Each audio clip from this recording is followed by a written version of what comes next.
Hi hello Vishnu polio കുടിക്കാൻ പോവാണ് കേട്ടോ. ഞങ്ങൾ കുഞ്ഞേച്ചിനെ കൂട്ടിയിട്ടില്ല. പൗമി ഇവിടെ ഇല്ല. പൗമി കാരപ്പുറമ്പാണ്.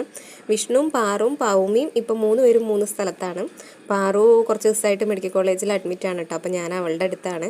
വിഷ്ണു അവൻ്റെ കൂടെ ഇവിടെ ഉളവണ്ണയിലെ അച്ഛമ്മേൻ്റെ അടുത്തും പൗമീനെ കാരപ്പുറമ്പിലേക്കും ആക്കിയതാണ്.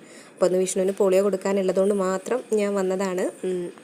5 വയസ്സിന് താഴെയുള്ള കുട്ടികൾക്ക് നിർബന്ധമായും പോളിയോ എടുക്കണം എന്ന് പറയുന്നത് എന്തുകൊണ്ടാണെന്നറിയാം. പോളിയോ മൈലൈറ്റീസ് അഥവാ ശിശു പക്ഷാഘാതം എന്ന് പറയുന്ന അസുഖത്തെ തടയാൻ വേണ്ടിയിട്ടാണ് കേട്ടോ. ഈ ഒരു രോഗം വന്നിട്ടുണ്ടെങ്കിൽ നമുക്ക് ചികിത്സിച്ച് പൂർണ്ണമായും ഭേദമാക്കുക എന്ന് പറയുന്നത് ഒരു വെല്ലുവിളിയാണ്. പക്ഷേ കൃത്യമായ വാക്സിൻ എടുക്കുന്നതിലൂടെ ഈ ഒരു അസുഖത്തെ തടയാനും നമുക്ക് സാധിക്കും. ഒരു കാലഘട്ടത്തെ മുഴുവൻ ഭീതിയിലാക്കിയിരുന്ന ഒരു അസുഖമാണ് ഈ പോളിയോ മൈലൈറ്റീസ് കേട്ടോ. കുട്ടികളുടെ ഇടയിൽ വരുന്ന ഒരു പകർച്ചവ്യാധിയായിരുന്നു ഇത്. ഇങ്ങനൊരു അസുഖം വന്നിട്ടുണ്ടെങ്കിൽ നാഡീവ്യവസ്ഥയെ ആക്രമിക്കുകയും നട്ടെല്ല്, ശ്വസന പക്ഷാഘാതം എന്നിവയ്ക്ക് കാരണമാവുകയും ചില സമയത്ത് മരണത്തിന് വരെ ഇടയാക്കിയിട്ടും ഉണ്ടായിരുന്നു.